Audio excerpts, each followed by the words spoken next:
তেল সংকটে রাজধানীতে কমে গেছে গণপরিবহন। এতে চরম ভোগান্তিতে সাধারণ যাত্রীরা। দীর্ঘ সময় রোদে দাঁড়িয়ে বাসের জন্য অপেক্ষা করতে হচ্ছে শিক্ষার্থী ও কর্মজীবীদের। এদিকে জ্বালানি সংকটের পাশাপাশি তীব্র হচ্ছে গ্যাস সংকটও। অনেক পাম্পে গ্যাস মিললেও নেই পর্যাপ্ত চাপ, সেখানেও দীর্ঘ অপেক্ষা। হাকিম মাহির রিপোর্টে বিস্তারিত।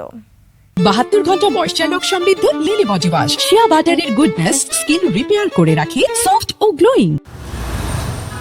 জেসিয়া বেসরকারি বিশ্ববিদ্যালয়ের শিক্ষার্থী। রাজধানীর আসাদগেট মোড়ে ঠায় দাঁড়িয়ে আছেন ভার্সিটির বাসের জন্য। জ্বালানি সংকটে তাদের পরিবহন কমানো হয়েছে বলে এভাবে অপেক্ষা করতে হচ্ছে তাকে। স্টুডেন্টরা যখন আমাদের টিচারদের সাথে কথা বলেছি, ওনারা আসলে জানিয়েছে এখানে ওনাদের কোনো হাত নেই।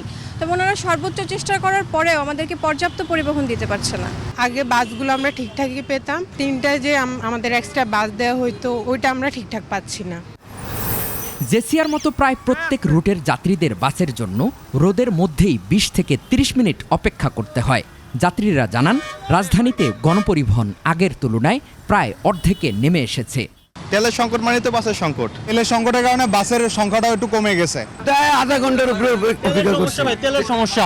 তেল না পাওয়ায় ধীরে ধীরে কমে যাচ্ছে বাস, এমন স্বীকারোক্তি দিয়েছেন বাস চালকরা। তারা জানান, একদিন তেলের লাইন ধরেন আর অন্য দিন চালান বাস।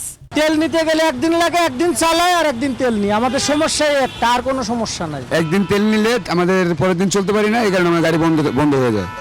আজও তেলের পাম্পগুলোতে লম্বা লাইন। জ্বালানি তেলের দাম বাড়লেও কমেনি ভোগান্তি। গত রাত থেকেই আসাদগেট, কল্যাণপুর, গাবতলী ও মিরপুরের কোনো পাম্পেই মেলেনি অকটেন পেট্রোল। পাবলিকের ধারণা থেকে মন জয় করবার লাগলে আমাদের প্রয়োজন প্রায় নিম্নত 60,000 লিটার তেল লাগবে প্রতিদিন। এতে ক্ষুব্ধ গাড়ি চালকরা জানান, কারসাজি করেই তেল সংকট দেশ জুড়ে। ফুল পাসের জন্য তেল নিতে পারছে না, তা বলে কি আমরা গাড়ি চালাবো না? লিটার প্রতি বাড়ানোর পরেও যদি এই সংকট থাকে তাহলে কিছু একটা গড়বড় হইতেছে। যদি সকল পাম্পগুলো খুলে দেওয়া হয় তাহলে আমাদের এরকম আর ভোগান্তিটা হয় না। জ্বালানি তেল সংকটের সঙ্গে তীব্র হচ্ছে গ্যাস সংকটও।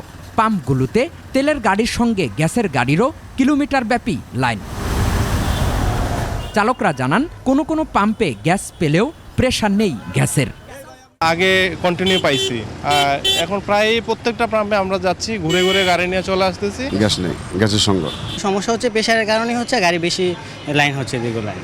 গ্যাসের সংকট? হ্যাঁ, গ্যাসের সংকটের কারণে। তেল গ্যাসের লাগামহীন সংকট আরও প্রকট হওয়ার আশঙ্কা গাড়ি চালকদের। হাকিম মাহি, 21 টেলিভিশন, ঢাকা।